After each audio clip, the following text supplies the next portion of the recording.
I just wanted to welcome the whole AIFC family into our discussion this evening. Unfortunately, from our end, Coach Christos isn't with us tonight, but that's pretty much who's all that's missing from our everyday staff. And we've been having conversations pretty much, I would say, every couple of days, guys, in this format, and just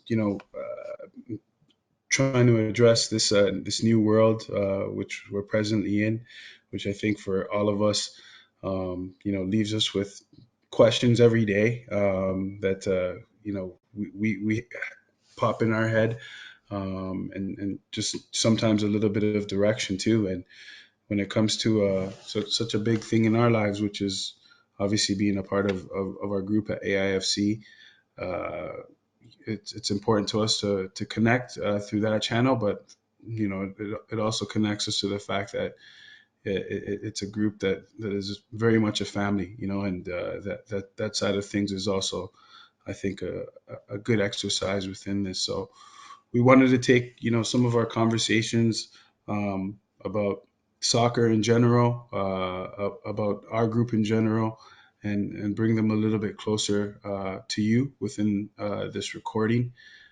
From our conversations, we thought it was a healthy exercise to just get a little bit of background while we have some time to slow down and intake information during this period that we may not have, in the everyday lives that we've came from.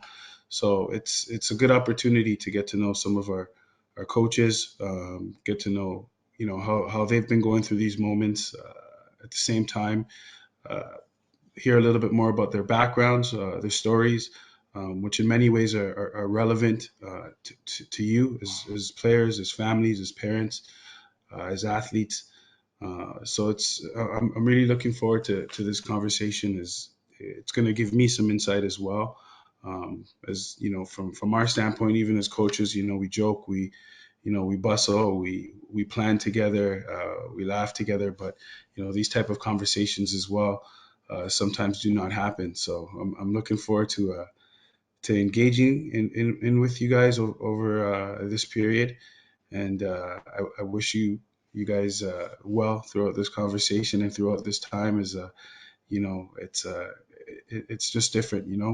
I wouldn't expect to be doing something like this with you guys that I'm so used to, without even thinking about it. Shaking hands, giving each other pounds, giving each other hugs on a daily basis. But here we are. So let us take the opportunity to make the most of it, and to get a little bit of your background a little bit more. So I'm looking forward to speaking with you guys tonight. I'll catch up with you, Coach Amrik, first. I think over the last 14 days or so, you've had, I think a little bit of a different setup than all of us, and a little bit of a different experience. Um, Yeah, you're sitting there in Mississauga, correct? If I stand yeah, correct, yeah. not back in Orangeville. You want to just give us a little bit of background on just your recent couple of weeks since we've been shut down. Yeah. So it was a bit of a whirlwind for March break. I was supposed to actually be back in England for a trip. I was supposed to take a group of kids from OKD for March break, uh, touring through Scotland and England, and then after that, towards the tail end of that, I was supposed to finish off part of my UEFA B course over in Edinburgh. Um, while I was there, I left to about 17 days ago. I left here on the 10th of March uh, to go over, and then once I land, all of a sudden rumblings of matches being canceled, being played behind closed doors, and the COVID pandemic really hit the ground running in Europe. Um, Obviously spread through Italy, as we see in the news, and over into Spain, and then within my second day, the Friday that 13th, the team was supposed to fly over. Flights are being canceled. People are panicking, and the team was well. Teams luckily was able to stay here and not have to board their flight, and then cause a lot more panic for parents while their kids are over in England. Um, so the team didn't leave. So I'm already over there going into a week. And then finally, I get the notification that my course has also canceled. So then I decided to switch up my flight and try to get home earlier as soon as we see Justin Trudeau announced that any Canadians abroad, please try to make your way home as quick as you can. So Air Canada was very, very good at accommodating flight changes and all that sort of stuff. So I was able to come home uh, essentially 8 days earlier than I was supposed to. Well, I took the selfless route and I checked myself into a hotel for 14 days because didn't want to run the risk of infecting anybody at home with it. So I've been taking self isolation to an extreme by kind of locking myself up here in a hotel in Mississauga. It was a kind of a had two cars come to the airport. My brother already checked into the hotel for me, so I can just jump into my car, drive in over, and then my brother and my dad went home, sort of thing. So it was kind of an adventure, and it's weird to kind of be home after all this craziness and still kind of just wave to your father from a bit of a distance to say, I'll see you in 2 weeks when I get home, sort of thing.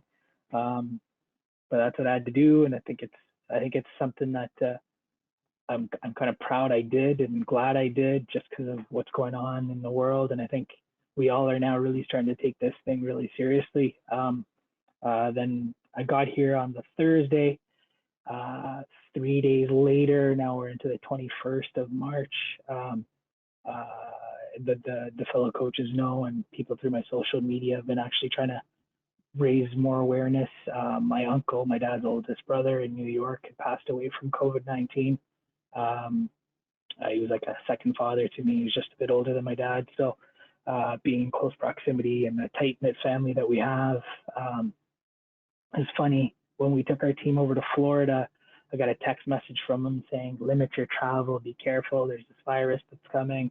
Um, Try to avoid large gatherings. And then lo and behold, sorry, when we took our U17s to Philadelphia 2 weeks prior, 3 weeks prior, got that message from him. And then to know that he lost his battle to the COVID-19 virus was tough. And then, you know, how we're having these conversations here on webinars and WebExes, that's how we've kind of almost had to grieve as a family.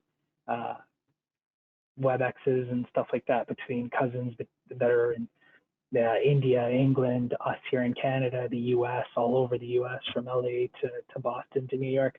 It's been kind of tough. It's a change for the world, but as my social media post said, I don't want my uncle's name or his death to be in vain. I wanted to raise awareness that this is something serious, and I see a lot of friends and family changing their perception of this virus and pandemic as, oh, it's not just another flu now. Um, One of those stats that you see of a death is directly someone that's related to me, so it really hit home.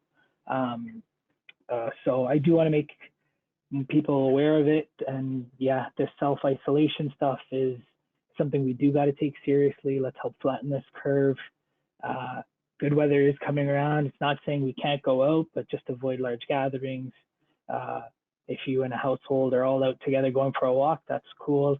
Try not to mingle with neighbors and get into groups and stuff like that. Keep yourself busy, keep yourself healthy, active. We do need to get outdoors, get our vitamin D's in and stuff like that from the sun, and just a fresh air to the mind always helps clear thoughts, because being stuck indoors can leave you to your thoughts and stuff like that, and not always be a great thing. So I've had a rough 2 weeks. I'm at the tail end now, day 12 of my hotel isolation. I'll be home with the family on Friday. Looking forward to it.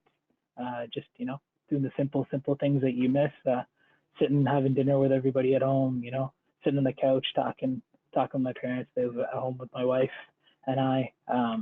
My brother is there as well. So as an Indian family, we tend to keep an extended family in the household, so it means a lot. Take my dog for a walk. The little things that you know are your day to day become precious at this time. So I think this is one thing that's definitely going to change the world and how we look at things. We are going to cherish the simple things of life that we all have, and that's, what I mean. The breath that we take, the water that we can drink, the roof over our heads, and the loved ones around us. So I didn't want to get too too emotional on this call. So that's my situation at the moment. Just like I said, being happy to get home in a few days, and like Coach Manny said earlier, the fact that not having seen these guys in person, I don't think I go 2 days without seeing Coach Ainsley or Coach Julien. I don't go a day almost without seeing Coach Manny and some of the other guys at Athletes Institute. Coach Christos, I see at least 3-4 times a week as well. So this brotherhood of coaches, or this family of coaches that we have, means a lot, and it's tough in this situation where kids got to, now you're seeing them train at home doing these self challenges to keep themselves busy from the game, where we're used to seeing 70 of our players in a night, uh, between 3 training sessions. Is It's tough, but we will all get through it. Definitely, I'm looking forward to the day that we get green lit to get back on the field and get back training with the boys and the girls. Those things will be, uh, I guess, embraced with open arms the day we get the green light for it. So I'm really looking forward to it. But it's been a tough 2 weeks for me now, and we'll all get through this as long as we keep pulling in the right direction, with the guidance of our health officials, our government, and everybody just doing their individual part for it. So uh, that's my take and my last couple of weeks. Um, I guess I'll pass it on back to Coach Manny.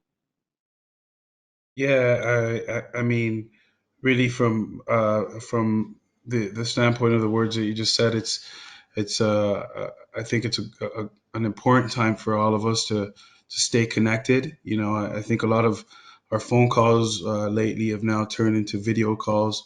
I sent a quick message to Coach Ains a little bit earlier, just encouraging him on just something he had going on the day. And those a few weeks ago, just it just wasn't the setup. It was just, we see each other at soccer, and we have time to divulge that conversation. And but even in the midst of that, we're still setting up. We're still getting guys going. We're more you know hyper focused on getting on the training field, and getting the best training session possible. So there's not sort of those minutes to really digest some of the information on a personal level, not so much on the soccer level that we take within each other. So I think for me personally, I could tell you, getting together with you guys and seeing your faces every 2 days, it's been healthy for me personally. It's provided within the hour, 90 minutes that we talk, just a different refresher to present life, right? And it's definitely not an easy time for sure, and all of us are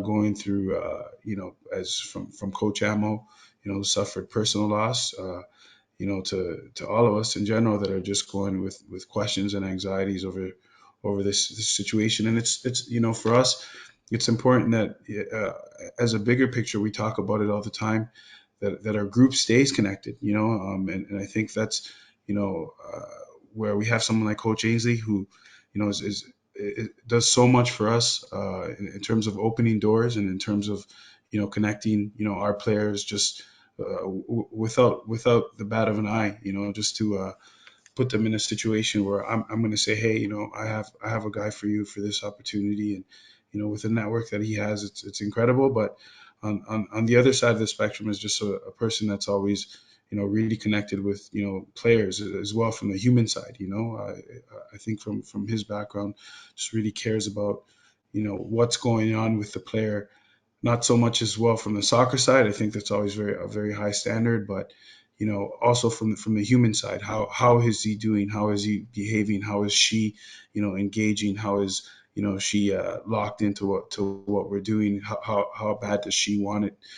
So Coach Ainge, I think for you offer a little bit of a unique perspective, since your spectrum is just working with so many kids in general. So how have you been keeping up with your network and yourself over these last couple of weeks? Yeah, first, thanks, Manny, for the kind words.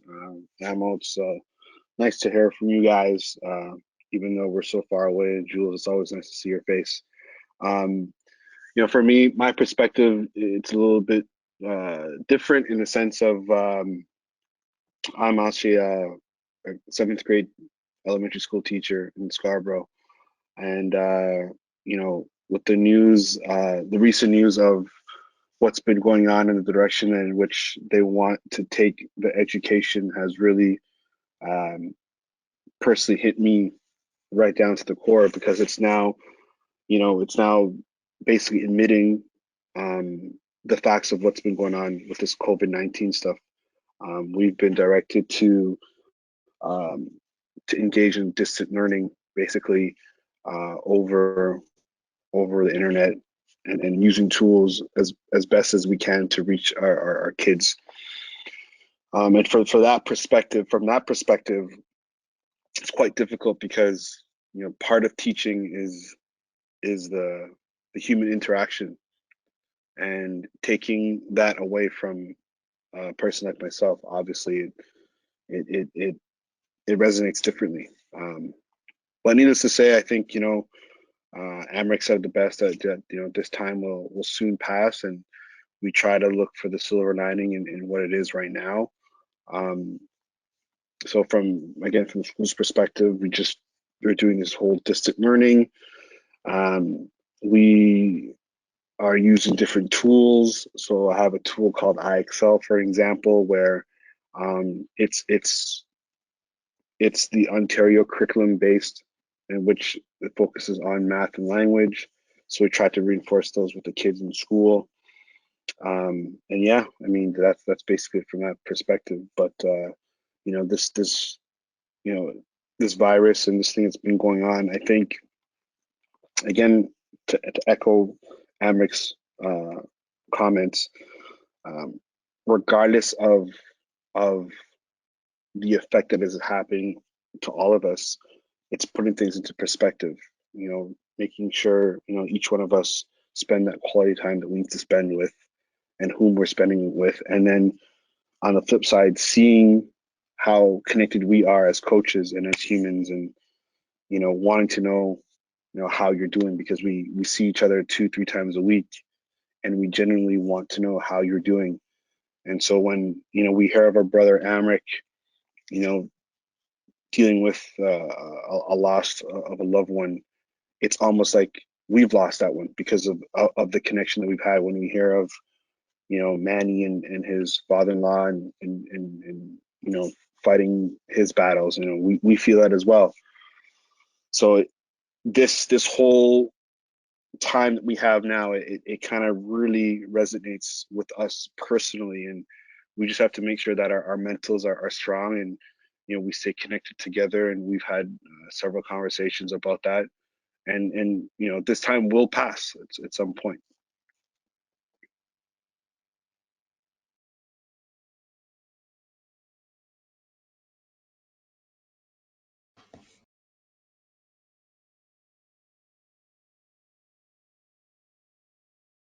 Yeah, over to you, Manny. Yep. Can you guys hear me now? Okay. Well, yeah, most definitely. I think from our end, it's good to hear that everybody is in health on your end of things from your network. I think that's the priority thing, Coach Haynes, and from your end, it's been great to hear us still moving in a direction where we're trying to push forward. I think from our standpoint, with all these things in the background and such an emotional swing, and it's only been 2 weeks. It's really and since all of this has really started to pick up steam in all of our lives, and just from keeping such an emotional swing, that we're still trying to keep the essence. And I think with a good understanding that this time is important to stay connected, and to not now drift off into you know uh, false routines, which I'd like to call them, which is maybe doing something all day long, couch sitting, Netflixing, all like those are things that are not natural in the course of your everyday life. And maybe from the standpoint of certain aspects may be cut off presently in our lives, and certain aspects may take a little bit more responsibility. That it's important that those connections, as you said, that we have formed, maintain themselves, right? So, from a big glue in us being able to connect at this point, is I think has been Coach Julien. Just the way the world has shifted. A person that carries your background, Coach Jules, is in our realm. That's a player, a person that's been through the whole works from A to Z within the system. Has come back and graduated in a relevant fashion through sports science in his sport. Is a person that I would say still gets it very much, is very relevant towards it, still plays the game at I'm going to say high level, but I've only heard. I got to still see. We were 1 week away from watching you play, which I was very interested in. But at the same time, well, I know we'll see again, so we'll leave it for another day. But I think, when I think of you're just 2 weeks, and again, I repeat, just 2 weeks. It's just been such a. It seems like we've gone into something so deep that hasn't, time hasn't really, you know, played out itself how it should, right? And I think from your world here, Coach, there's probably been a lot of peers. There's probably been a lot of teammates. There's probably been a lot of coaches. There's probably been a lot of students that you work with. I know your background as well, working at downtown Toronto at Equinox Gym, which is I'm, I'm sure carries a culture of very strong, working out and fitness from that standpoint. I think the first couple of weeks, maybe correct me if I'm wrong, everybody was kind of in shock of everything and sort of just laying back and just, okay, let's just wait it out 2 weeks. But now that this is sort of settling, um, I'm sure in your world of things, it must be, starting to get busy in in terms of questions, information. It's not just people trying to stay fit; it's players injured or people that may have to hold off on you know uh, getting treated and getting better. It's a whole whack of things, and you've stayed engaged towards it, and I really commend you towards that. I think that from your standpoint, you're the real deal, and it's great to have you on board, and it's great to have you as the young bull of our staff. I think it's a perfect compliment. So please let us know these 2 weeks, how have they been for you so far, Coach? Thanks, Manny. It's been, for lack of a better word, it's been crazy. I think between coaching at the gym as a trainer, and then obviously coaching with AI, those are two environments where my expertise and my work is based off interacting with people. So with this coming in and putting a stop to all of that, it kind of leaves me at a loss because that's my livelihood, right? Interacting with people on a daily basis. So for me personally, it was very tough, and you guys as well as coaches and Ains as a teacher. This is what we do is we speak to people and we try to get the best out of them. So when you tell us that we got to be socially distant and not interact with people, right, we got to find other ways to occupy ourselves. So for me, stuff like this that we're doing now has really helped me out. Um, so if I'm not talking to you guys, I'm talking to trainers, talking to former teammates, um, old coaches, just trying to reach out to people. So um, it's the situation is definitely very unique and not ideal, but in the same breath, if you want to kind of put a silver lining to it, it's caused me to have a lot of conversations that I probably wouldn't have had this not been around, right? And some good conversations at that. Um, just today, I think we did our 4 sessions, our webinars, not webinars, we did our online sessions with the boys. Full disclosure, that was my first time doing online coaching, right? And I didn't know how I was going to be going into it. And um, it was weird, but I felt the energy was very good. The players seemed all about it, and I enjoyed every single minute of it. So, and that my feeling comfortable going into that came off a conversation that I had with another coach who all she does is online coaching. So, um, this whole situation has kind of forced my hand to develop in certain areas that that I had on the back burner, and just trying to make the positive out of a negative. It ended up in something good. So these 2 weeks have been very interesting, but they've pushed me to grow in ways that I'm very pleased.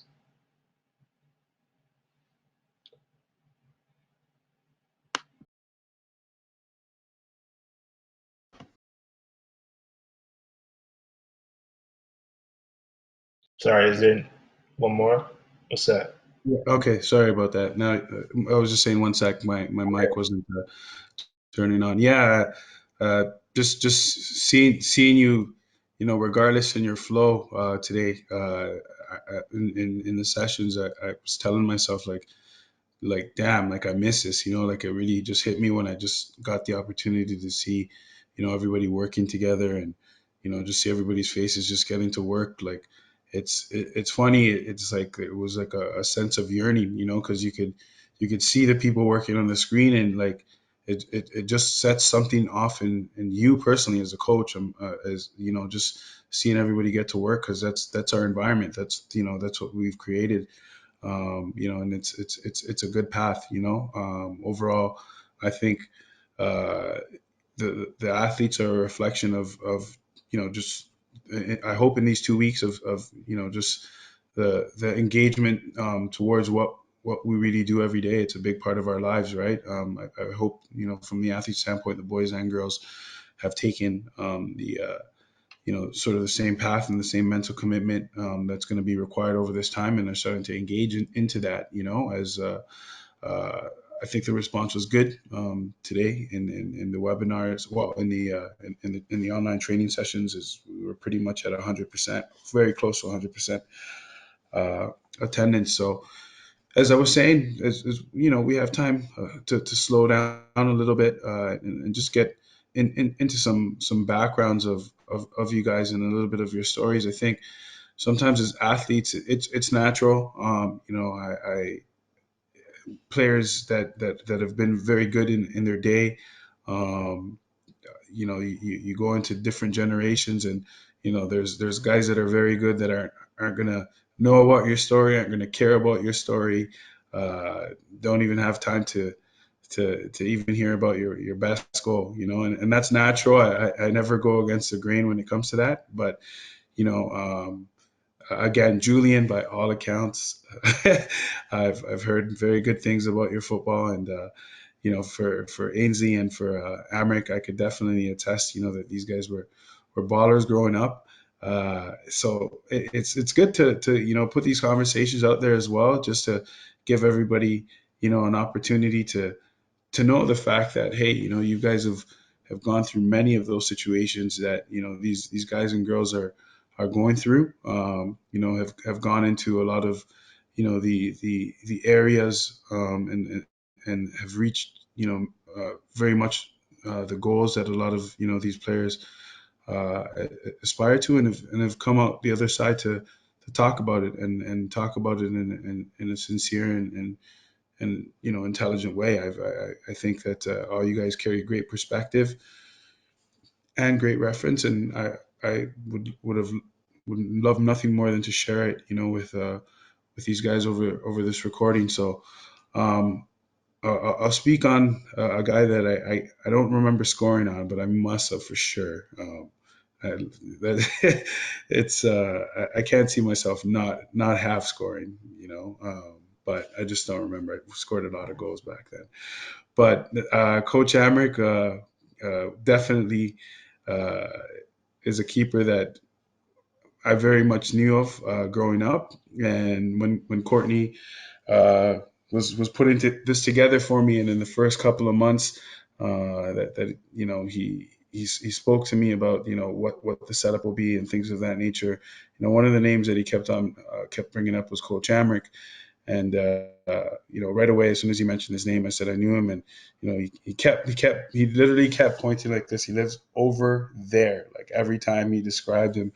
And it started to get to the point where it was like, well, if he lives over there, well, go get him in here, because we were sort of starting things off for the first couple of months. And it was, you always wanted to have good people around you working, right? And it was getting to that stage. So he finally made his way over. And from our standpoint, we've been better off ever since. So I just wanted you to give a little bit of the playing background, Coach Amrik. If maybe, I think you can also describe sort of how the league setup was, back then. I think for a lot of these kids, they've gone through so many different leagues as well, and it wasn't Sure. such the same setup back then as well. And if you can just maybe touch upon your post secondary career as well, right up to almost to the point of AI, of course. Yeah, for sure, for sure. Thanks, Manny. I don't remember you scoring on me either, but I know you were a winger, so you probably got a couple of at least assists off of crosses that you played into the middle. But I don't know.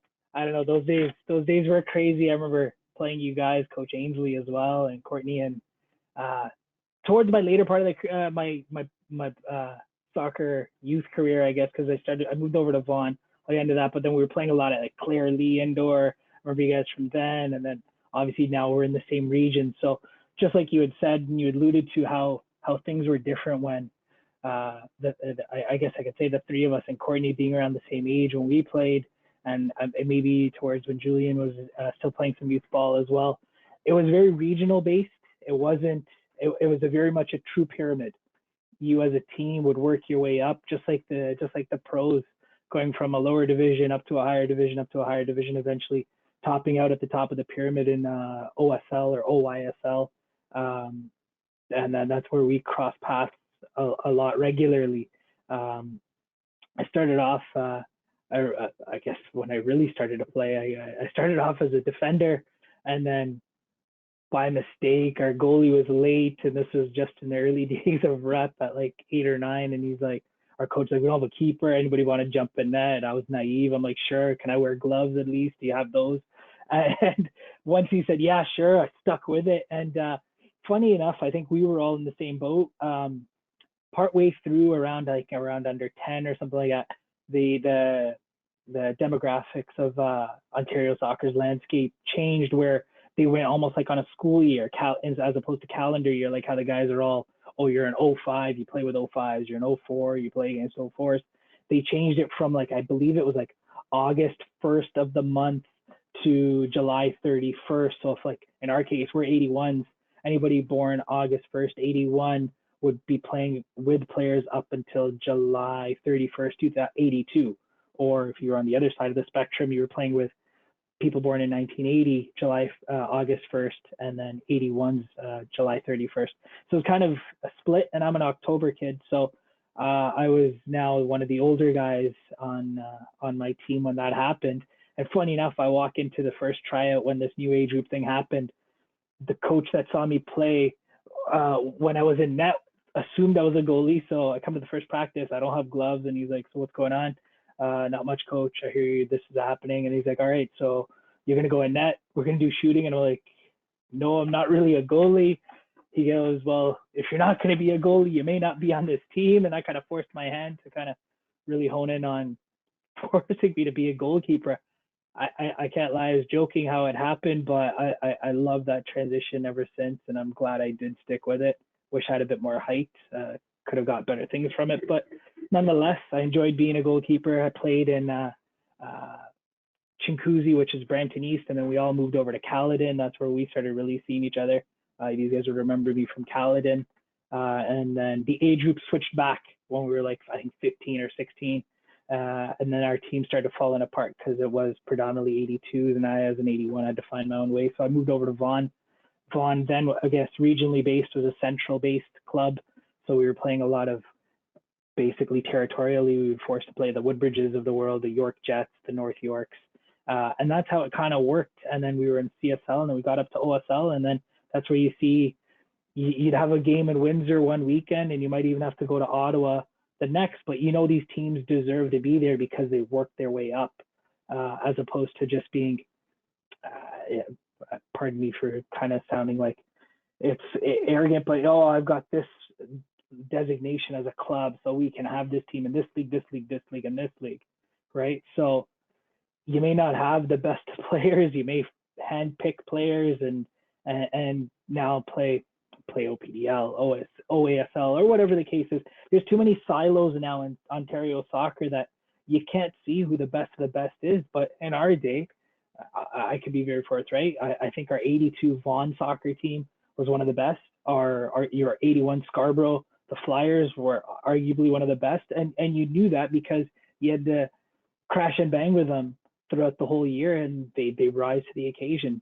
The cream rose to the top, and that's how it was. And if you weren't good enough, you got relegated and you're back playing regional ball. I wish that was the case now, but you can have the best team in OASL. They won't see who's the best team in OPDL, and they won't cross paths with the best district or golden horseshoe, from what I know, on the west, and all these regions and different leagues. It's just they need to stick to a standard pyramid like it is in the rest of the world, right? So back to my career, went to Vaughan, had the luxury of the U.S. staying with that whole half split squad. So I would go down to the U.S. with Vaughan Rockets, 82 team, because they were again playing against 81s, and being in October, I could join them. Won a couple of USA Cups with them, got to travel the Dallas Cup with them. It was great benefit of being with a club that had that team that was always flexible in taking you when they could to the U.S. Gave me a lot of exposure that way. But come grade 12, going into grade 13, I made the decision to try to go across the Atlantic over to England to try to pursue a career there. Had some tryouts with some clubs, ended up playing semi-pro for the year. Ryman's first division, and then the Vauxhall Conference. Conference is still considered under the pro tier, but it's like fourth division. So at that point, it was I'm a high school dropout over on the other side of the world, making a decision where my mom was like, "You're not going to be a high school dropout. You're going to come back and finish high school at least, and then go back and pursue." So I came back, finished grade 13, because that's what we had to do, OAC, when we were growing up, and then graduated. Didn't want to go back over across the Atlantic, and ended up going to the University of Western Ontario in London. Played there under Rock Basako as a coach. They were my first year just off of winning provincials, going to nationals, and then I come across and we play Manny School, and they dominated our division for about 3 years with Laurier, doing what they did. So I played at Western, had stints with CPSL and summers and stuff like that. I must have scored there for sure, absolutely. There, yeah. You guys handed us a couple of bad losses, so there, I'll give it to you. You didn't do it in youth, but you did it in post-secondary. So we played there, and then I was playing CPSL at times with Brenton Lions or Hitman, whatever it was called, and then that kind of was my playing career. Playing OSL men's. I played with GS United over in Scarborough. Ainsley knows that club very well. I think he played there a couple of years too. Yeah, just kind of bouncing around after that. Once I think one thing I do want to say to these players, our players, are cherish your youth ball, because once those days pass you by, you can't get them back. Like men's league or women's league is something totally different than what you've got going on when you're at youth, U15, U16, U17, right? So cherish those moments, because we here look back and reminisce about it, but we can't get them back. Even if we were to put ourselves in a team together, it's not going to be the same. So from the soccer perspective, at least from a playing side, that was sort of my track record in history.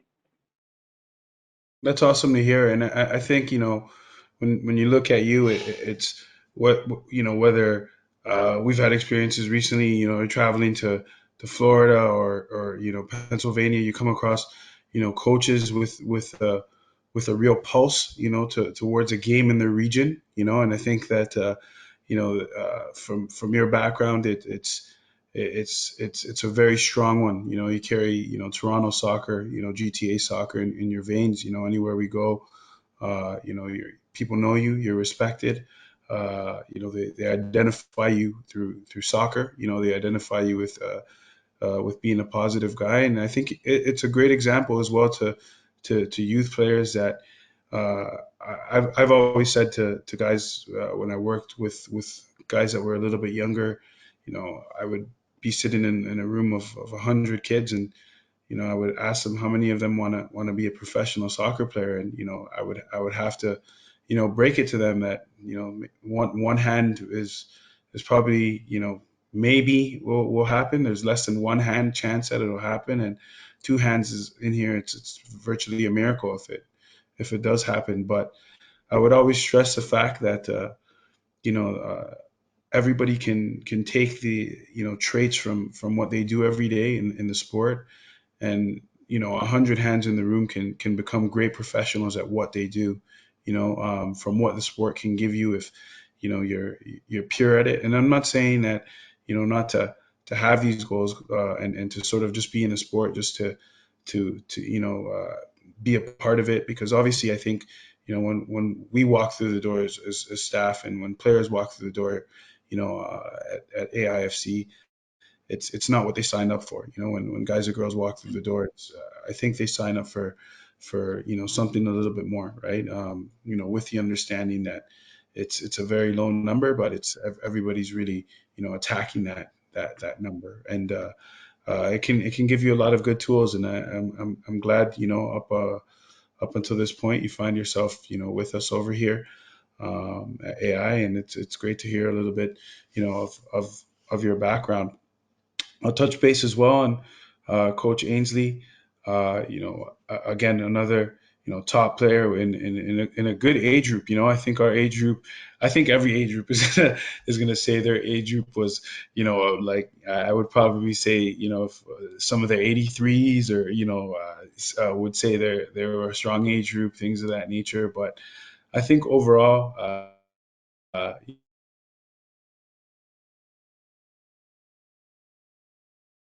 you know, the age group where we were a part of, just had, and that's just, maybe it could be sort of the lack of silos that are involved in at that time.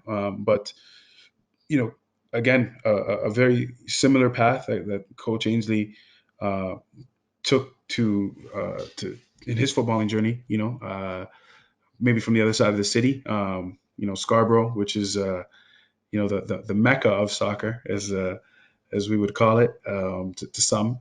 But it's definitely a player that grew up playing on top teams as a top player, had experience in the university pathway, which many players seek as well, and also had the opportunity to spend time overseas, himself as a player, and spending time with a lot of our close peers as well, who we've all grown up in a circle. And it's great that that soccer gives us the opportunity to connect. Coach Ainsley again was a guy that I've known from a very young age, and you know through this channel, through our sport, I now have the opportunity to talk to him every day, to connect with him every day, to build, to develop, players, and it's a wonderful opportunity. And Coach Ains, it's great to have you here again with us tonight, and just wanted you to touch base a little bit on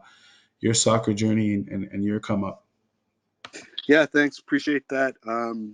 My soccer journey, I like to say it's unique. I think we all have our own unique stories. But I would like to go on record, and I'd like the guys to know for sure that growing up, I did play against Coach Amrik, and I did score against Coach Amrik on numerous occasions. I played for Wexford back then. Coach Amrik played for Caledon, and there were many times that I did the Ronaldo celebration, and I'm talking about the Brazilian Ronaldo, not the bootleg version from Portugal. So for me, soccer was a way for my mom put me in soccer growing up in Scarborough, just to be part of something. Growing up in a single family household, there wasn't I didn't have my father around, and soccer was a way to um, keep my brother and myself grounded. And we lived in an apartment building, Markham and Ellesmere, and the closest club was a club no longer in existence. It was called Urban Wolves. For any parents out there who are from Scarborough would know that club. And um, we lived in the area, and you immediately fell in love with the game. My mom being from the Republic Island of Trinidad and Tobago, that was her sport that she enjoyed watching.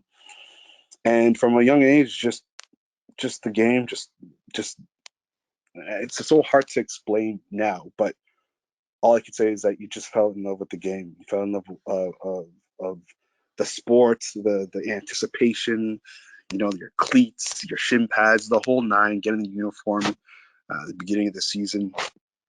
So start off there. I bounced around to a few clubs growing up, then ended up uh, at North Scarborough, which is in that time, like Coach Manny says, and Coach Amrik, all 81s. I think, without a doubt, the 81s had a long list of players from as far east as Oshawa to as far west as Thorold.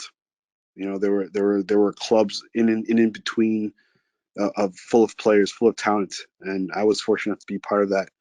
But in North Scarborough, after Wexford, I ended up going to North Scarborough, training with the Flyers, but didn't play with them, and ended up playing for one of the lower level teams.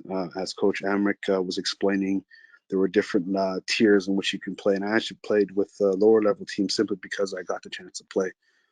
But I still continued to train with the first team, which was the Flyers. And in that time, um, I knew deep down that I wanted to pursue the games for as long and for as far as I could take it. I didn't know anything other than every game is your last. Uh, Train as hard as you could. Take your opportunities when you could take them. It's all that I knew. Um, you know, like I said, coming from a single parent family, not having a mother and father who know the system, but also um, can push me and sort of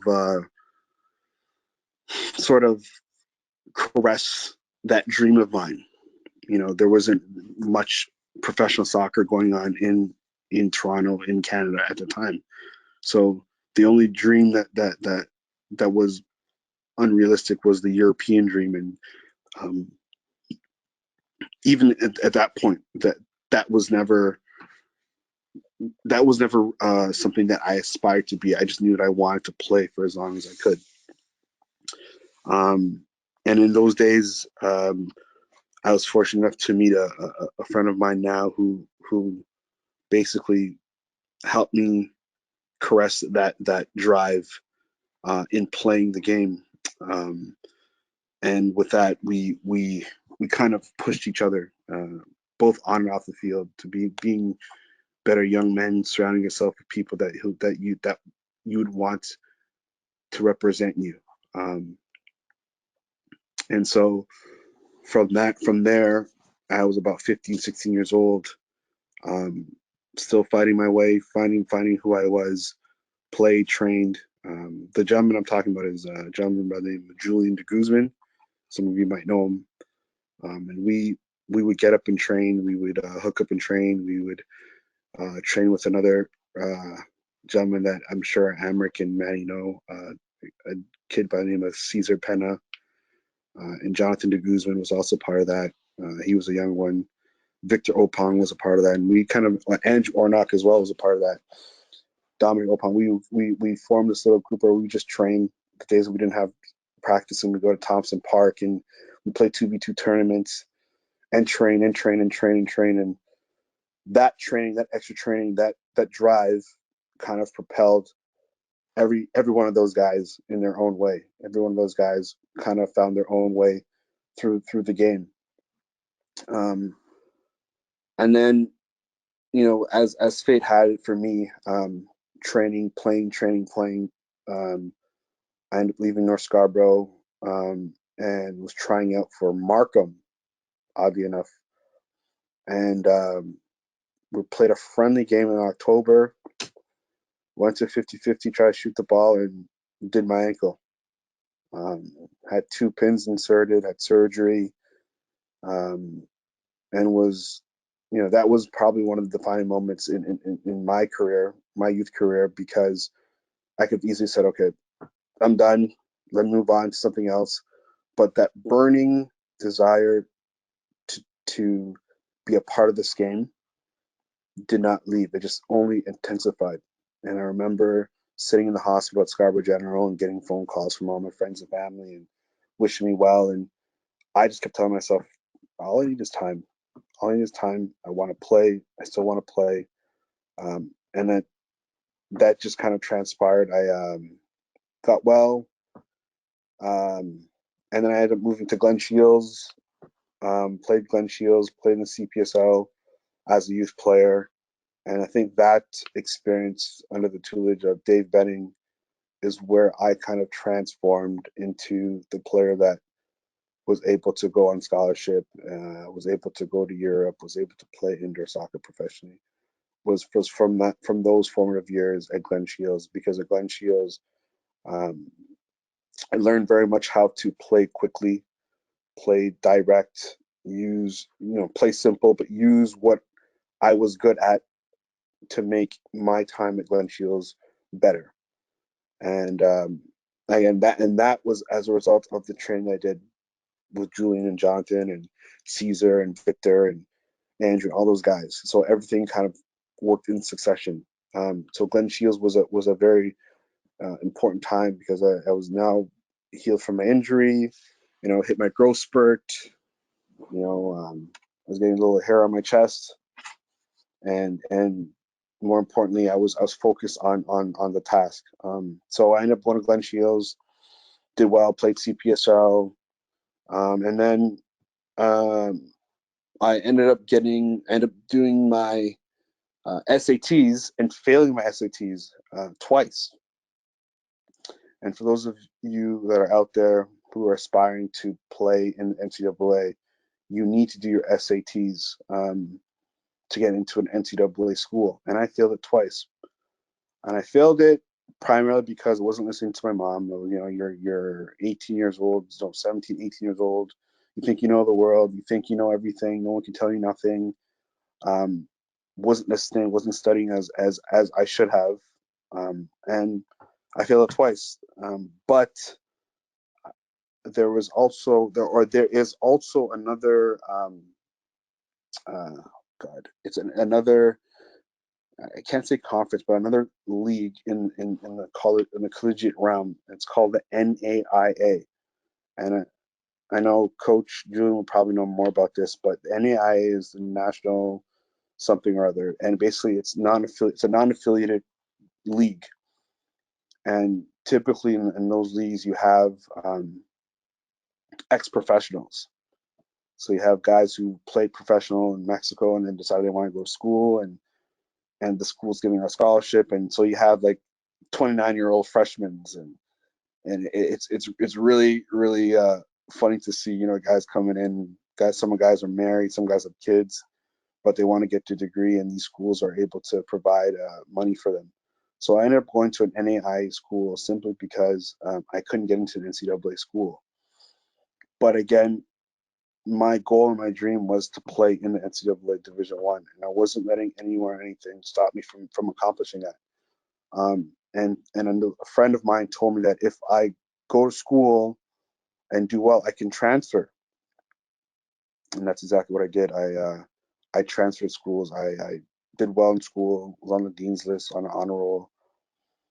I played junior varsity on this school because of the time that I arrived at the school, which was, for me at that time, it sucked because I wanted to play on the varsity team, but the coach had other plans, and so I played on the junior varsity team, trained hard, and then by some crazy divine luck, if you want to call it, I get a phone call from a friend of mine who I grew up playing with, another 81 kid by the name of Jonathan Westmass. Manny would know him very well. And because my mom and my father are both born in Trinidad, he was saying that the Trinidad and Tobago national team were looking for players and wanted to know if I was interested in coming to play on the national team. And what 19-year-old, 18-year-old kid would say no to that, seeing as how I wasn't ever going to get a call from Canada. So I got the call halfway through my freshman year, and then they flew me down to Honduras and Panama and played in 4 games against Honduras and Panama on an international level. And for me, and for anyone to play at the international level, representing the country of your parents' birth is probably at par with playing for your own national team. Because this is the country of birth and where my parents are from. I still feel very connected to that country, to that community. At that time especially, and so I was able to go to Panama and Honduras and train with the national team and play with them. Did well, relatively well. Went back to school, and then I ended up transferring to Canisius College in Buffalo. I had a couple of friends of ours that we played with, Ryan Dumb and Justin Phillips. Again, 81 boys. Dumb was an 80, and transferred there closer to home. Was a 3-year starter there. We didn't do very well, but in terms of playing, I played basically every game. I accomplished the second all team or whatever. I don't know what it's called. All century team or all team, whatever. I was in the second team, which is cool.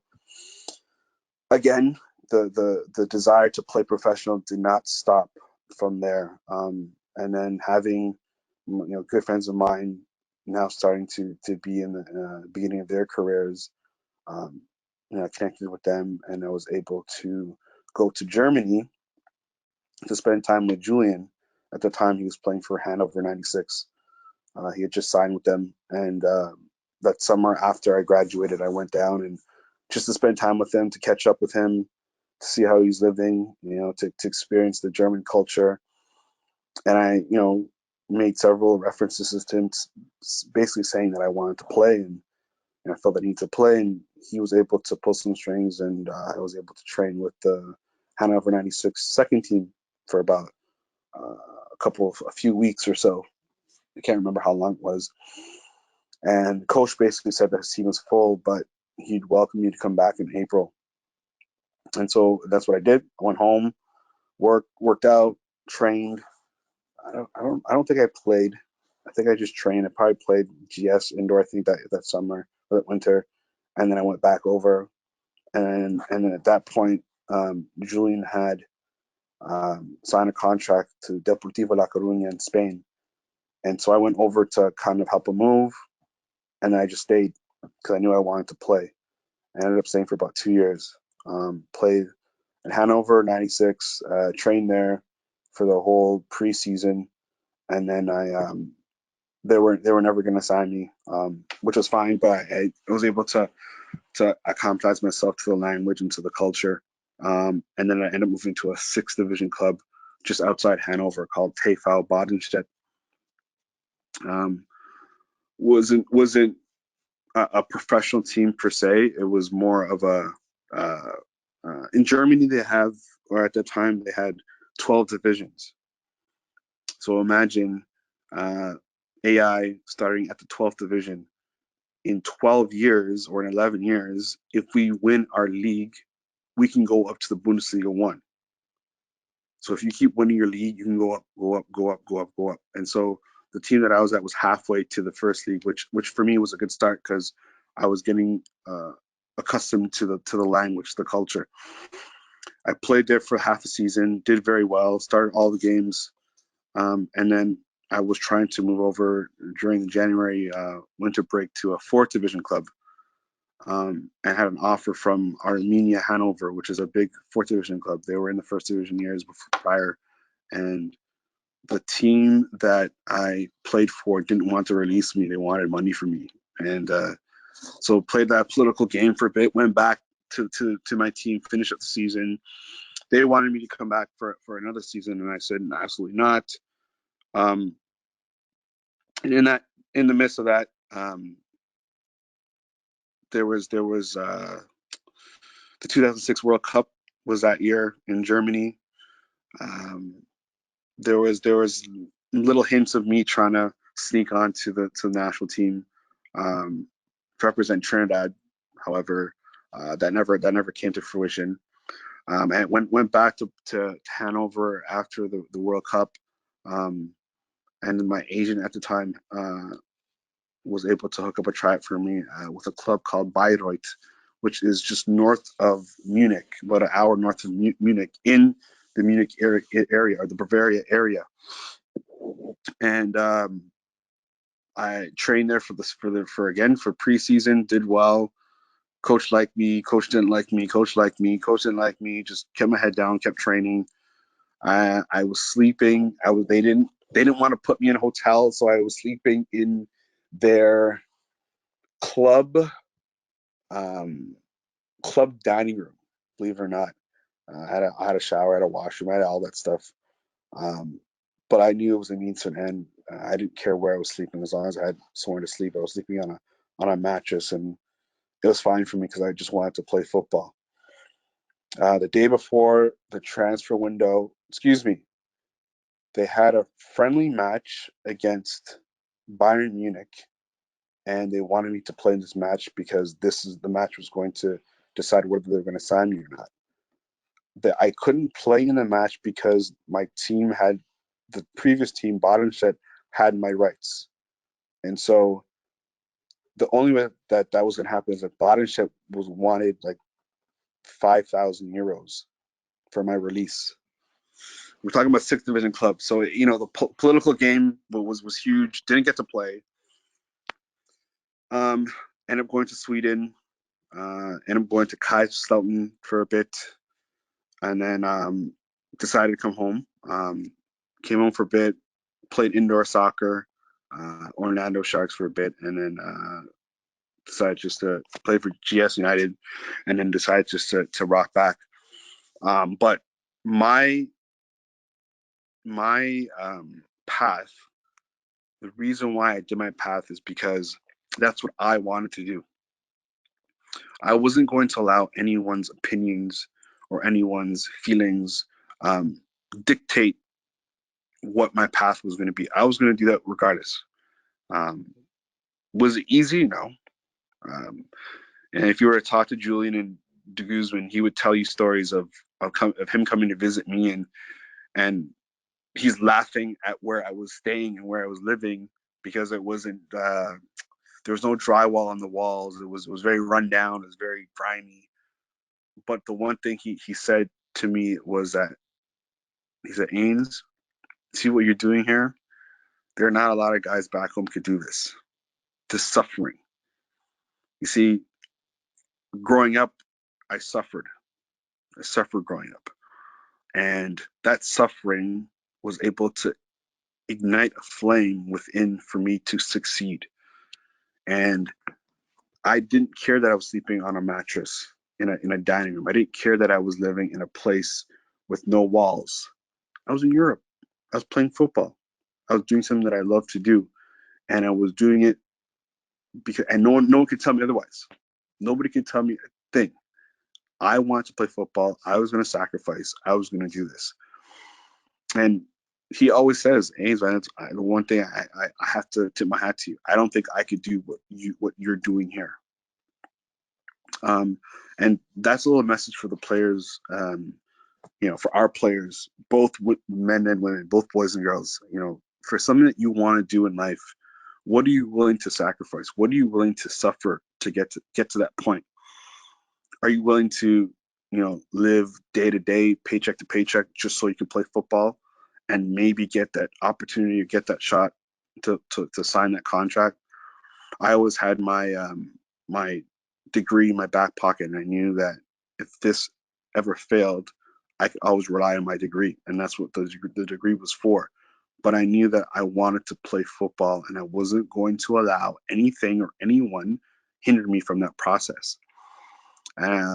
It's funny, even to about a few years ago, Julien still has these pictures of me living in this rundown apartment in Hanover, and we often kid ourselves as to how I made it through. But I made it through is because that was my desire. Through that process, I was able to again um, make a lot of good contacts. I still have very good contacts, very good friends of mine who coach in Hanover, coach at Hanover, coach all over Germany, um, both at the Bundesliga level, the first Bundesliga first and the Bundesliga two. And that is as a result of the character that I displayed while I was there, being very humble about it, being very Canadian about it, just working really hard, putting your head down, putting your blue collar shirt on, whether it's tight, whether it's unbuttoned, whatever the case is, and putting in the work. And something that, I try to instill in our boys and girls at AI is anything is possible as long as you put in that work, you have that fire. What are you willing to sacrifice? What are you willing to suffer? There's something that needs to happen for you to suffer so that you could be stronger on the other end. And not to mention, going through the personal, battles of life as well. My father, not really being in my life at the time, my mother battling breast cancer for the second time. So you have all of that stuff, all those mind games, but at the center of it all, for me, in my heart, in my mind, I wanted to play in Germany. I wanted to experience that culture.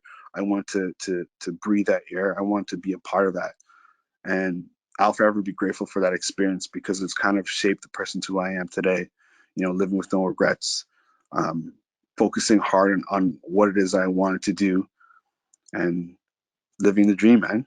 So sorry for that long-winded response, boys and girls, but that's basically in a nutshell, where um, my career ended or started and ended, and I'm not ashamed of it at all. I'm proud of it, and in another life maybe I would have gone somewhere else, but I probably wouldn't have been where I'm at with you guys today. So um, take that as an example, and the only thing I'll tell you is you don't be like me, don't be like Coach Julien, don't be like Coach Amel, don't be like Coach Manny.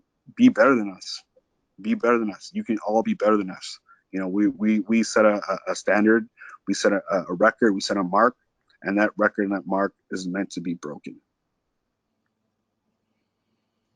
Yeah, wow. What a incredible story. As we said, we all know each other from a very long time, but just to get just the detail and the insight on that journey, it's just incredible to hear.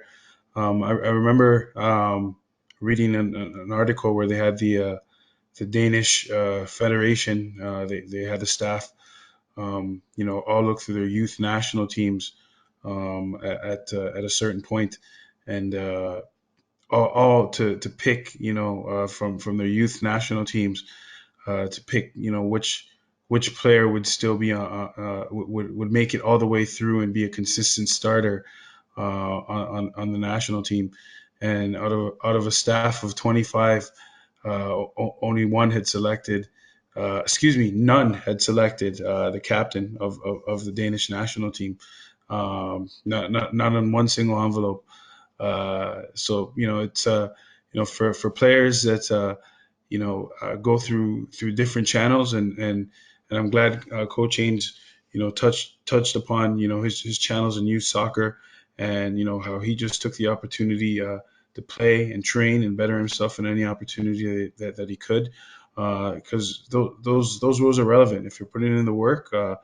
It's it's no limit to where you can end up. And for us, we all live in the same circles now here in 2020, where this player might be considered standout, or everybody talks about this certain player and things of that nature. But I always go back to that Danish Federation story, and you can't put the name in the envelope. It's just really who wants it and who has a plan, and who's ready to take their opportunities, right? And speaking of opportunities, from my standpoint, I had the opportunity to meet Coach Julien last summer. I'll tell you a quick story about him. When I first met Coach Julien was through Steve Hill at the technical director at Caledon Soccer Club. Who kept mentioning him and gave him a lot of good reviews and said this is a guy that I definitely need in my corner. As Steve is a guy that's had my back and really I look up to and for inspiration and also advice and mentorship.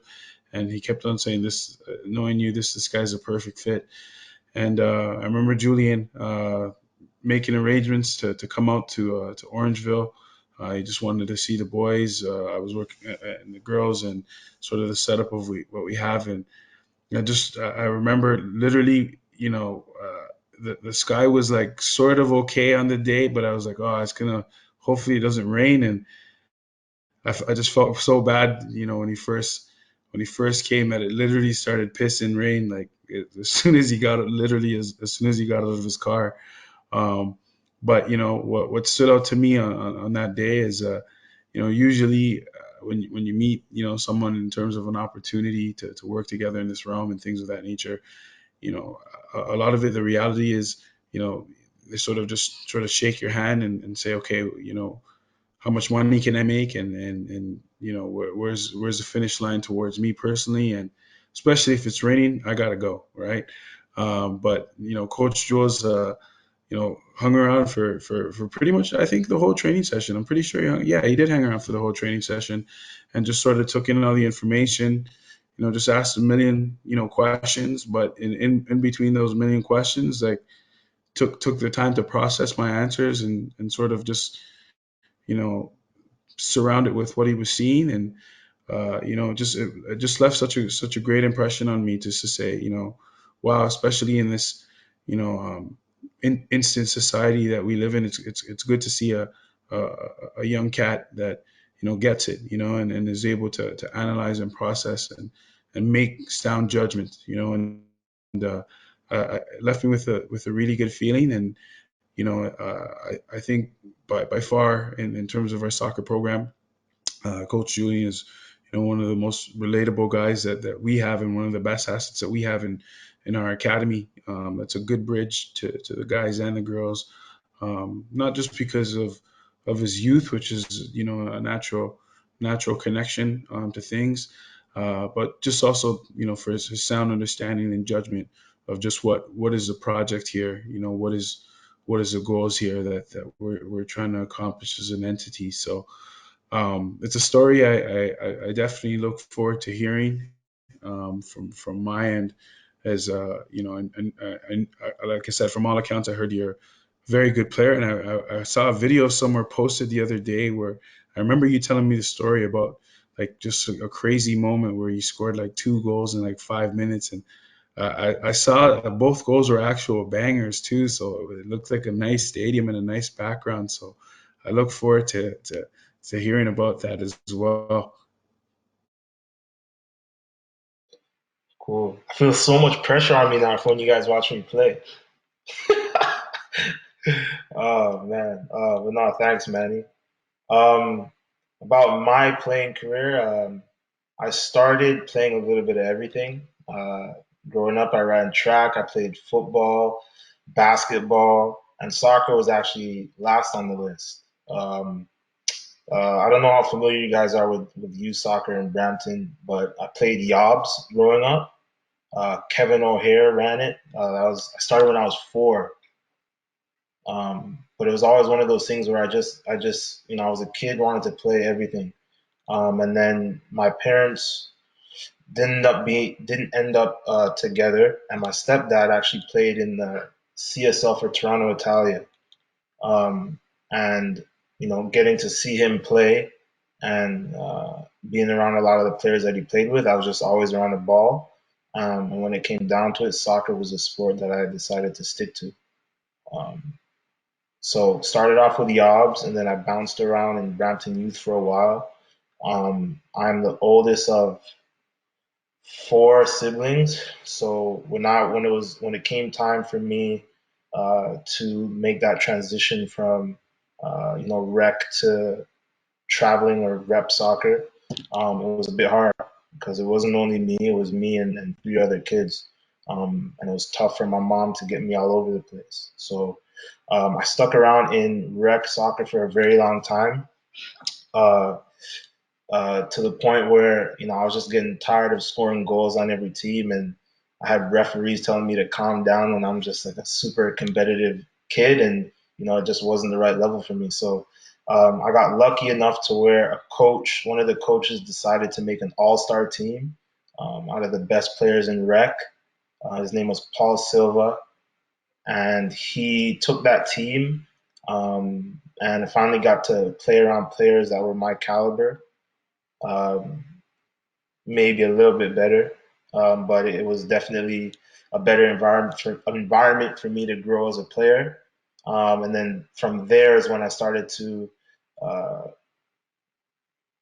again play around better players and make that jump from rec. So I started to travel there and get that experience, and I was always just faster and stronger than most kids, and I got away with that as a youth. And then I met Steve Hill, and I haven't told him this, but Steve is a big reason why I accomplished a lot of stuff in soccer in my life. He was the first coach that told me what I needed to hear and not what I wanted to hear, and he kept it real with me. And I still play for him to this day. So I started playing for Steve under 13, so when I was 12 years old. I'm now 29, so it's been a very long time. Um, but I made the jump from Brampton to Caledon, where I was finally not the best player on my team, and I had a coach who was developing me for the better. It wasn't just winning games, right? So I wasn't scoring goals every game, so it was fine for him to put me on the bench, right? Because there was four other guys that could do the job, and that's where I started to learn that I actually had to work for what I wanted as a player, um, because the team didn't depend on me. They had three other guys who could do the job, if not better. So that really forced me to develop my game. Um, I know you guys spoke about the 81s, Scarboroughs, and being good teams, but Caledon, so I'm a 90s baby, we had a pretty solid team, pretty solid group of boys, and we did very well. Always a winning season, always finishing the top three, from U14 to U17. I believe we won the league a couple times. I'd have to go back and look, but we were always in the top three. This is when we had like a Terra Power rankings. You ever remember that? Did they have that back then? Yeah. So I remember checking that like every week just to see where we were ranked. But we were always in the top three.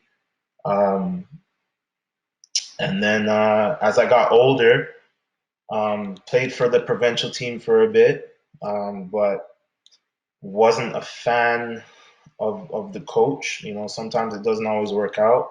And we had a lot of players from Caledon that were on that team, and it just didn't work out. So the way we did it, and Steve helped us out, was I think it was our U18 year. Instead of playing in the season, we kind of took that year to just travel to a bunch of showcase tournaments. Because ultimately, that's what the provincial team was doing. The problem was they were promising a lot of travel overseas to Brazil and whatnot, but that wasn't happening, and they ended up going to a bunch of tournaments in the States. So we could do that ourselves, and we ended up doing that. And from there, I ended up getting a scholarship to the University of North Carolina, Charlotte. And I went there and I played. I was there for 3 years. My first year, went through a lot. So I tore 2 weeks before my freshman year. I tore my ACL for the second time in my right knee. Uh, so that was very tough. So I had a lot of adversity in my soccer career. Rewind just a bit. Went on tour with Caledon in England and tore my ACL a month before that. Right, but I didn't know it was torn. Um, Slowly recovered with the guidance of Steve. He's a physio.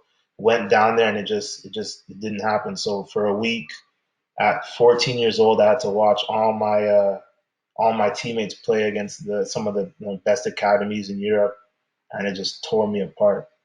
Um, but I think that experience, and I'm about to talk about more, kind of geared me towards what I'm doing now, which is coaching, because it forced me to understand the game and see it in a different light. And again, I think Steve's helped with that, because there was never a moment where I sat out in a game and he wasn't coaching me on something that I could see, you know, I should be able to see off the field. And that's where I first started to learn the game. Before I played for him, I was just a kid chasing the ball, scoring goals. I didn't understand formations. I didn't understand, real tactics. But being injured allowed me to learn about the game. But anyway, back to university. Torn ACL 2 weeks before, and I knew it was torn because it was the exact same feeling. Went down to preseason and tried to play on it for 2 weeks. Probably wasn't the best idea. And then coach kind of pulled me aside, and we spoke about it, and I was able to redshirt my first year. Another very influential coach, his name was Jeremy Gunn. He's now the head coach for Stanford's men's soccer, and they've won the national title, I think, 3 out of the last 5 years. So he's doing very well for himself in college soccer, and rightfully so, because he's a very good coach. Another coach who again wasn't afraid to tell me what I needed. He told me what I needed to hear always, almost brutally honest. Um, and it helped me develop as a player even more. Uh, but I was there for 3 years with a torn ACL in that first year. Then I got really sick in the spring. Um, uh, Kind of was a wash. Um, so my whole freshman year, between injuries and getting sick and having to go to the hospital, it wasn't really good for me, and all kind of signs were pointing for me to go home. But between my parents and you know my coaches that I've had in the past, I had a strong supporting cast that allowed me to stay. Um, and my second year, I came back, recovered from my injuries, but my mind, my mindset wasn't right as far as what I needed to do to earn my place in the team. Uh, and this is a message I want to give to all players. My second year, first year was easy to sit back and watch and speak about what you could do on the field, and judge the guys that were able to play. And I think in my second year, I came thinking I was going to be better than I was, and I fell down the pecking order because I didn't prepare as I should have over the summer, and it wasn't as easy to break into the team as I thought it would be. So uh, my message here is the university. I think we got treated like kings. I played semi-pro after, but while I was at university in Charlotte, I mean, nice change room. You're getting 2 pairs of cleats. You're getting 1,500 odd dollars worth of gear, and I didn't seize the opportunity to get better outside of, say, team training. So I could have stayed after practice, come before practice, and worked on things that I needed to work on, but I didn't because it was easier to sit around and talk about how I'm better than the guy who's currently playing where I would be playing, right? So, this is a message to all players. If you're not happy about your current situation, don't point fingers. Think about the things that you can control and do better. And I wish I knew that back then, because I ended up transferring from Charlotte, and the year that I left, the next year they went to the NCAA final, right? And it kind of hurt, but in my heart, I knew that was a very good team, and I let myself down because I didn't do the things that were within my control to be a part of that experience. Um, but from there, I moved down to San Antonio. I transferred to a D2 school, the University of the Incarnate Word, where I met a lot of great people, got a lot more play time, and I was very successful with them as well. Made it to the Elite Eight in my senior year, and then lost a tough game. Didn't get to go to the Final Four, but thoroughly enjoyed it enough to the point where I stuck around as a volunteer assistant, and I coached after I graduated. And from being a volunteer assistant, I decided I wanted to stay in San Antonio, and I stuck around, and I took on the graduate assistant job, and I earned my master's in kinesiology while I was there coaching the college team as well. And then outside of college soccer, I was uh, a big part of the San Antonio youth soccer community. Um, I was a director at a local club called San Antonio City Soccer Club, one of the best clubs in San Antonio. Um, and I coached there for 3 years before deciding to move back to Canada. So, oh, sorry. And I also played semi-pro in San Antonio for 2 years with Corinthians FC, which was, again, probably one of the best teams I ever played with. And I really enjoyed it. Um, but all that once all that wrapped up, then I moved back to Canada. I got in touch with you, Manny. It's funny. Before you spoke to Steve, my good friend from high school, Derek. Uh, Derek reached out to me about you and AIFC. I don't know if you remember Derek. Yeah. So before I knew I was coming home, he told me about Manny and his vision for AIFC and what was going on. And I was kind of on the fence of whether I was going to stay in San Antonio or come home. And I spoke to Manny, and it kind of was in line with what Derek was saying, and kind of just told him to keep my name in his back pocket should I decide to come home. And it's just funny how things work out. I didn't know Steve was talking to Manny about me, and ended up coming home, and here we are. Um, so I was kind of quick, but that's my soccer background in a nutshell. Um, Definitely looking forward to learning more about the landscape of soccer in Canada because I haven't been a part of it since I stopped playing when I was U18. So a lot has changed. But between you three guys in here, I know I'll learn a lot because I've already started to learn more since I've been back. So looking forward to that. Yeah, it's I think he summed it up for sure. Is that yeah, a lot has changed, and I think in large part you're a bridge towards that change. You've been a part of that change. Maybe you haven't seen it as you've been going through it, but it's definitely a different landscape. Soccer here in the GTA. I do truly believe that one thing is reigned true from the generation that we played to the generation that you played, uh, to the generation that's playing right now, is that Toronto is definitely a hotbed for talent. There's a lot of talent that is coming out of this city when it comes to soccer and a multiple array of sports. And it's a great story, and I appreciate your candid honesty towards that. In terms of a lot of people in your situation.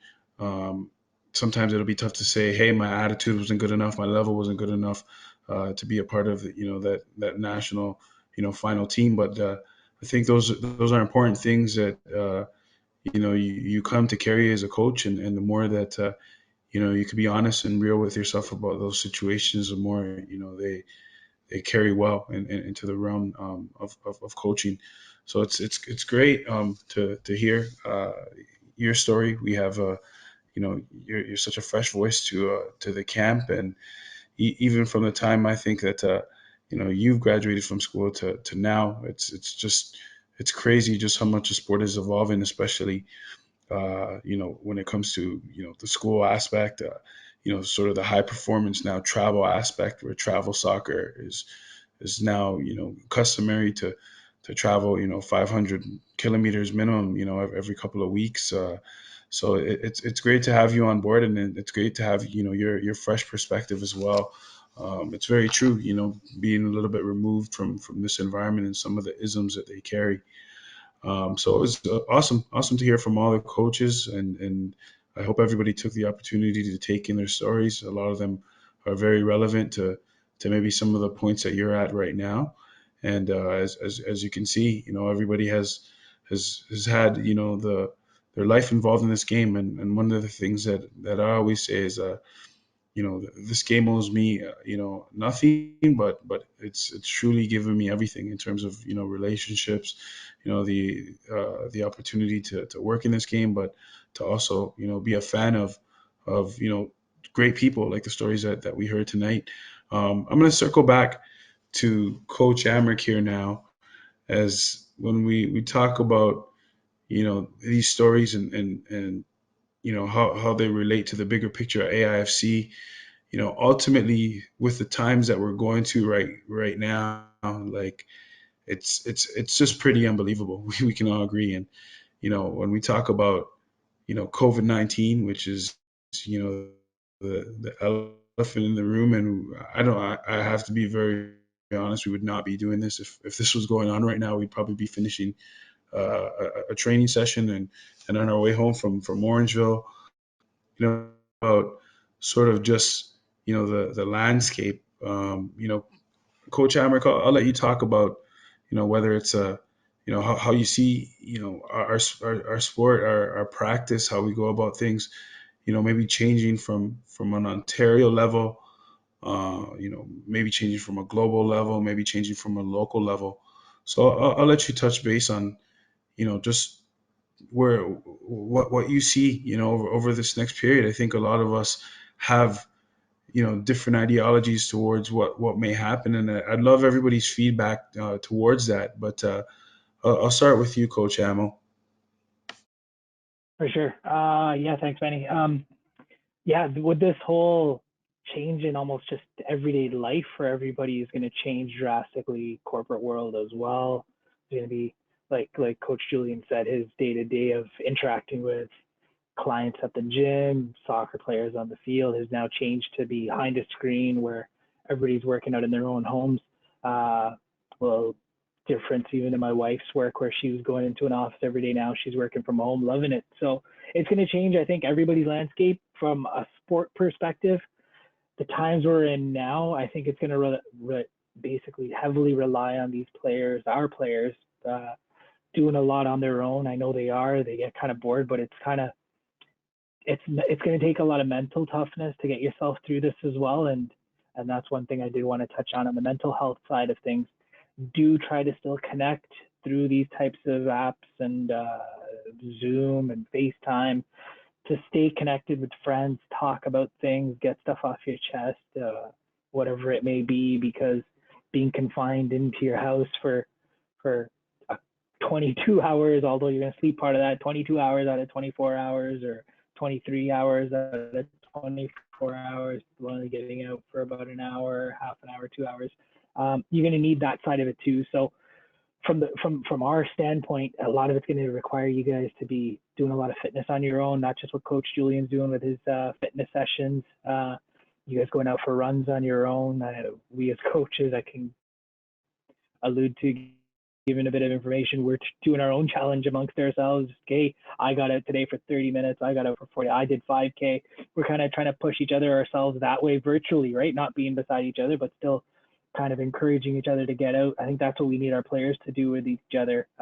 Get out, try to time your run with your app, with your iPod or your iPhone or something in your pocket and say, guys, I did a kilometer in X minutes. Can anybody beat me?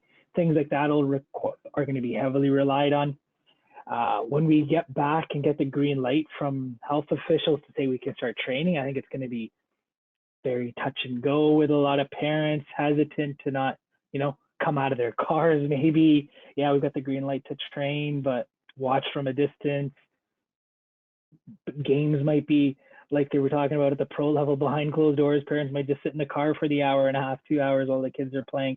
I don't know how it's going to be. It's going to take society a long time to kind of change their mindset and how they interact in public environments. So globally, the game, they're already talking about if the season needs to continue from a certain standpoint. Does it still stay behind behind closed doors and empty stadiums? Yeah, to be honest, I'm not a medical professional at all, but I would think whatever is best for society will be followed. And if you have to kind of finish off things, you need to do what you got to do. They've already moved Olympic Games, they've already moved Euros into the following year, both being in now 2021. There already talks about everything in the city of Toronto until the end of June being canceled, large events. So it's definitely going to change how we need to evolve in things like that. But we are going to get back. It's all going to get behind us. We are going to get back to our, you know, sessions of 20 players at a time for 90 minutes. That's not going to go away forever. So it's tough to say, but globally and everything like that, I think it's going to take a bit of time. And this game is going to see people going a bit stir crazy from not just seeing live sports being played or being able to watch at a professional level. So it's crazy times. But we'll get through it. Like I said, we've all kind of correlated that same message. We'll get through it and be back on the field, hopefully sooner than later. Yeah, I can't see it. Just sort of being as quick of a roll out as quickly as we sort of have rolled into it, and I think there's going to be certain steps that society's going to take, and certain newfound responsibilities, that we're going to have to be aware of from the human side first, and then secondly from the sporting side. But the days of us being on the field for sure are going to come, but I think it's going to be, like I said, a progressive rollout with new responsibilities. I think one of the big, key progressions towards this is probably going to be, once sort of there's some sort of semblance from school. I think that's going to be one of the first sort of things that are going to roll back in. I know recently, as recently as today, we started to get emails. I know personally, my wife and I, in terms of Hendrix's capacity to e-learn, and what devices does he have. And I know that emails are floating around to schools when it comes to that. So, Coach Change, maybe you can touch upon that, and if you've heard anything or any sort of perspective that you can give us on sort of what our athletes may be looking like. For us, it'll probably maybe be even an adjustment in how we sort of roll out our online sessions and things of that nature. But I would welcome the routine of school coming back. I don't know really what to make of the information from today. Coach Haynes, if you want to touch on that. Yeah, there's a couple things I wanted to say, and just want to piggyback off of what Coach Amo said in regards to the world and it's changing. Funny story. When I was in Hanover in Germany, I can't remember exactly when this was. I think it was before going back to Germany. I went to Spain and I spent some time with Julien, and Julien de Guzman, that is. And I was there for probably about 2 months. It was a long time. I think it was the whole summer. And I remember I had nothing to do. I was just hanging out. Jules would have me going. I mean, it's a different culture in Spain. Um, they take 3 hours break in the day, one for a siesta, one for lunch, and one to go to the beach, and then they go back to work. Um, and then what was happening was I was so complacent, and just I was kind of preparing for my season and whatnot. Um, Julian, in his infinite wisdom, decided to create a schedule for me. So basically, it was like, after he would go to practice, I would get up, have breakfast, go for a 40-minute run, come back, clean up, do this, get groceries for lunch, um, get groceries for dinner. He would come back, we would talk about whatever, and it was a whole routine of me doing it again the next day in preparing for my season. And so with that happening at that time and looking at where we're at right now, where we're at right now, this whole pandemic, this will never happen again. I don't think in our lifetime. And this time that we're about to embark in, we're never going to have this again in our lives. So for our players that are out there, I think you should use this time to plan what it is you want to do. You already know at 4 o'clock every day there's going to be a session with Coach Julien. Good. I know that. Great. I know we don't train or we don't have practices or games on the weekend, so I can use Sunday to Sunday. You know what? This is what I really want to do. I'm gonna plan. You know what? On Monday, Tuesday, Wednesday, Thursday, Friday, I'm gonna go to bed a little bit earlier. I'm gonna get up. I'm gonna go for a run. I'm gonna come back. I'm gonna do my schoolwork because I know I'm almost positive in the high schools they will have more or less work online to do. I'll use this time to do my work online. I'll make sure I'll eat my food. I'll drink my water, and then I'll do my session with Coach Julien or Coach Manny, whatever it is going on from that perspective. My point is use this time wisely to better yourself. If it's going to be, so they've mandated us that we won't be back to school till May 1st for teachers. That's the idea. May 1st. Our general plan is to go back to the end of the year. That's from my school and my school board. I mean, there isn't anything been sent from the ministry, but if the general feeling is that we're not going to go back. If that's the case, we are now in April, May, June. You have 3 months, boys and girls, 3 months to create a schedule, Sunday to Sunday. You're probably going to get work from your teachers, so look out for that. Okay, just plan your days, and use your time wisely because you won't get this back. If you feel as though, let's say for an example, Myron, Daquan, Jahari, Daniel Koch, players that have a dominant foot, Ariz. You know what? I'm going to use this time where I'm going to juggle the ball with my least dominant foot. My goal is 100 times a day. And then from 100, I can go to 200, or 100, I can go to 125. I'm going to create goals for myself, things that I want to accomplish, so that when it's time to get back on the field, I've gotten better at a specific skill. Maybe I've run around my block 3K at a time of 30 minutes. Well, okay, you know what? I want to be better at that, so I got to practice that. But I'm going to plan that so that it's not a sporadic thing. The key in all this is not to work hard, but it's to work smart. And I think part of that is the planning process. So if we can plan uh, our days, our upcoming days effectively, that will set us a lot further from when we come back, as opposed to spending time getting guys in shape, spending time to coach guys into doing things that they necessarily probably can't do right now because they haven't practiced it. I know schools are closed. I know fields are closed. I know parks are closed, but sidewalks aren't closed. Roads aren't closed. The mind is not closed, and you're not closed. So take this time to plan out your work, plan what it is you want to do, look at yourself, look at the mirror. You know you have to get better at certain things. Get a ball, juggle the ball, get a field, get a piece of grass, put 1 or 2 cones down, put a shoe down, put whatever it is you want to put down to get better at that, but plan it. Use your time wisely.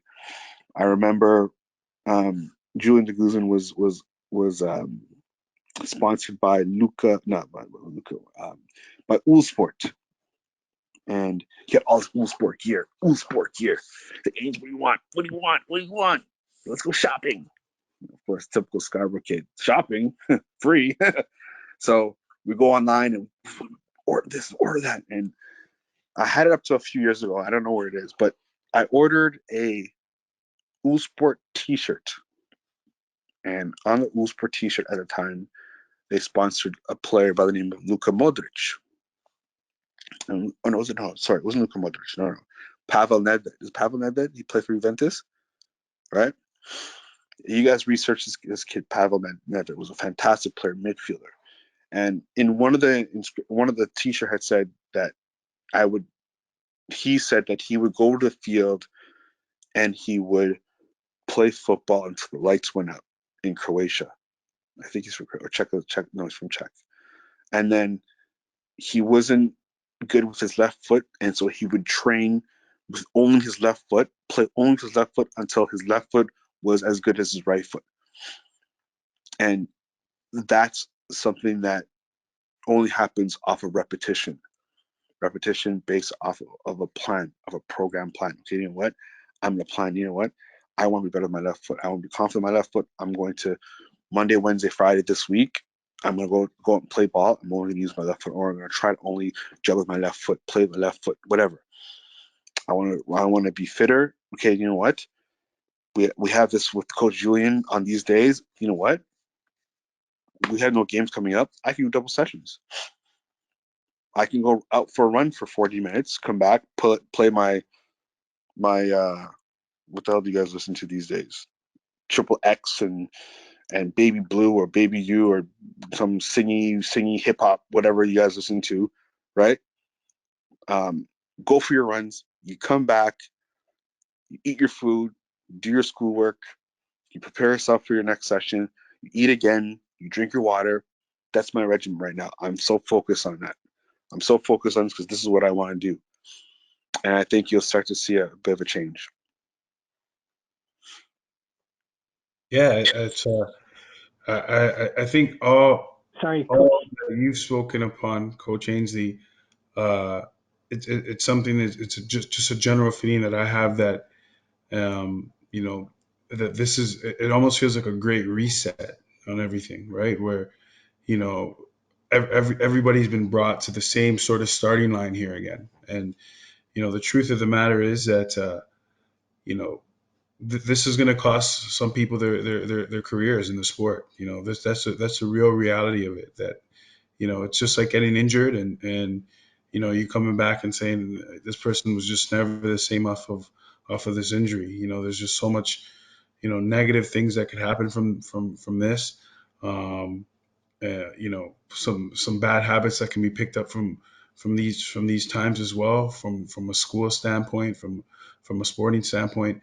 And that's something that you know we don't want to place ourselves or our players in that realm. And we don't want to be in a place of anxiety or hopelessness towards this. We want to be in a place of, again, it's just like getting injured. Let's have a plan. How do we go about this? Okay, is it looking like 4 weeks? Is it looking like 8 weeks? Is it looking like 12 weeks? And I know we've had those conversations within this realm. And it sucks. Every single part of this sucks. I think I can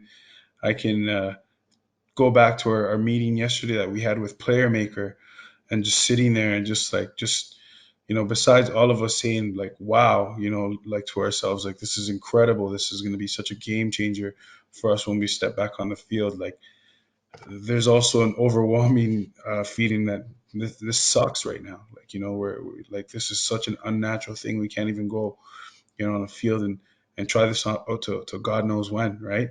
So I think as a lot of the things that we touched upon, um, I'm the most important part of all of this is that first and foremost is that all of us here that I'm talking with, and all of our members, all of our athletes, from the girls' side, from the boys' side, their parents, their loved ones, is that we get through this moment. And when I say we get through this moment, it's not just from the health perspective of things. There's just so many things affected, through this. There's parents whose careers may be up in the air. There's so many things that are beyond our control, and this is one of those things that is, I think, not beyond our control. And this is something that you know players and athletes, this is one little grain of thing, and it's thankfully it's such a beautiful thing. It's a dream, that you can still hold on to. Like I said, in many instances, this is no different than being injured.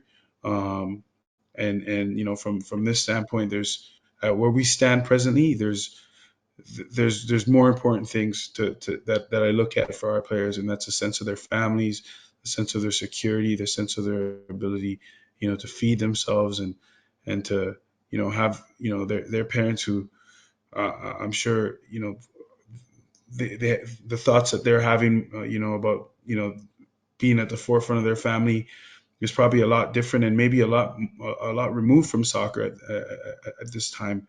But again, the portion that we can control at this time is oneself. And I think for us, just making aware of the fact that everybody is at the reset line right now, and everybody is literally put under the same template in the same conditions.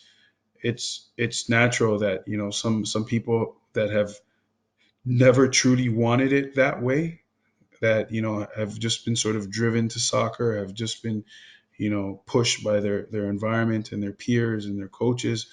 It's natural, no matter how good you are, that, there's games that are going to suffer, and there's games that are going to fall off, completely towards that.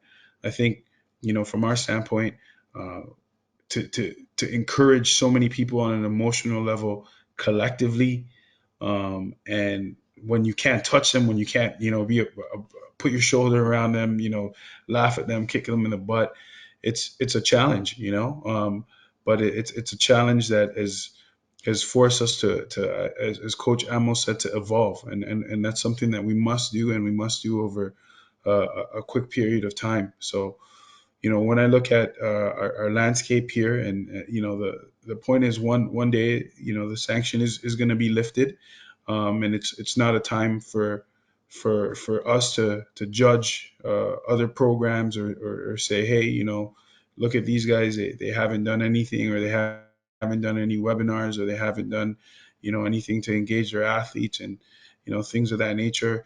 Everybody's going through a tough situation, and I think that's one of the great things, that we could take as a silver lining, is that, whether we're in the avenue of sports development, or whether we're in the avenue of just wider society, that it's important to have compassion, for what people show up to every day, and how they make their livelihoods. And we're all one soccer community. I think we've taken our niche to say that we want to do, things in a certain light. And right now, obviously, it's going over choppy waters, but we're all, jumping in and rowing in the same direction, which is great to see. Yeah, I think when we're talking about a point of having a season, I think with every day, the reality of the fact that, even getting any soccer, over, the course of the summer, or fall, is going to be tricky at best, and it's going to be something that's going to take a lot of outside responsibility, besides just showing up to a field and going in that certain direction. But for us, we're fortunate. We have, our assets, to step right back out. We're not searching for permits, and ways to re-engage with us. And I can't imagine the backlog that a lot of these facilities and associations are gonna have to go through. But it really comes down to the fact that this is a great reset point. And when I say great, I don't mean it in the sense of positive. I'm just saying as in mass. It's a mass reset point for for a lot of us in society, and especially in our realm of soccer. The reality is, we may not see certain organizations that were around in the past, around anymore once this comes out. And there we can very well expect a different approach, from the association down.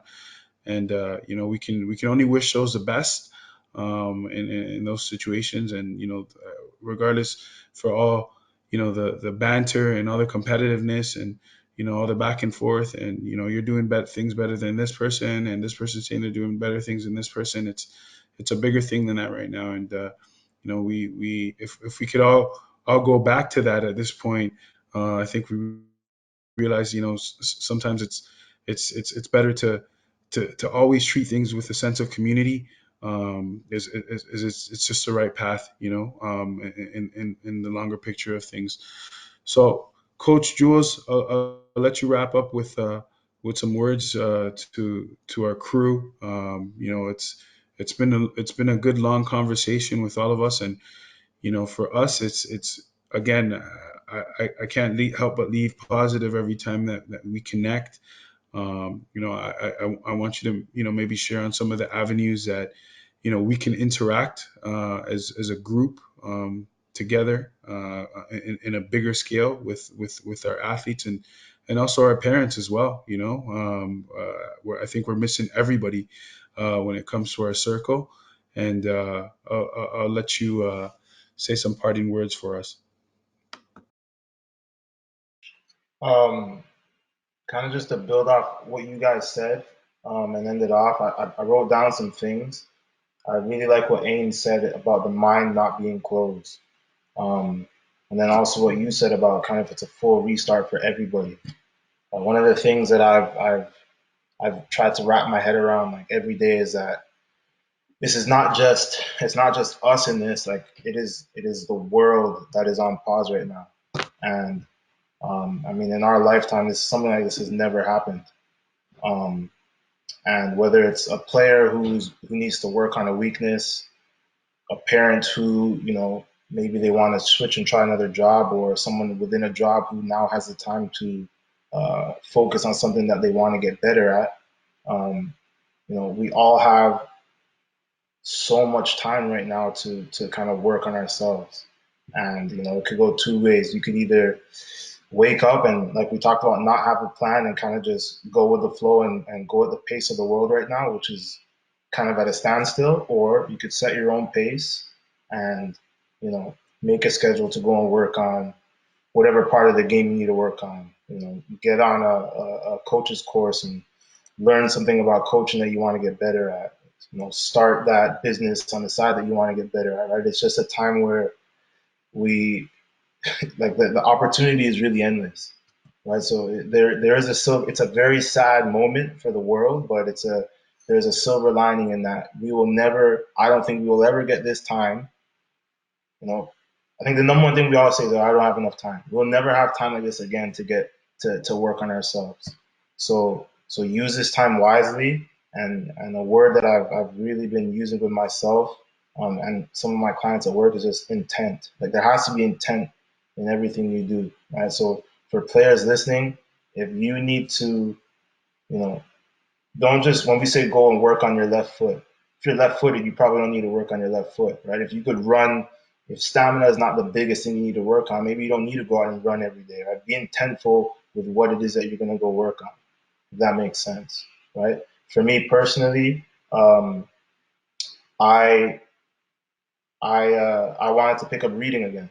So I've been asking on my social media. I put out the question, please share with me, whatever it is that you're reading right now, right? So I have a list of about 12 books that I'm gonna try to at least pick two or three that I could go through in my spare time, because reading is one thing that I wanted to pick up again.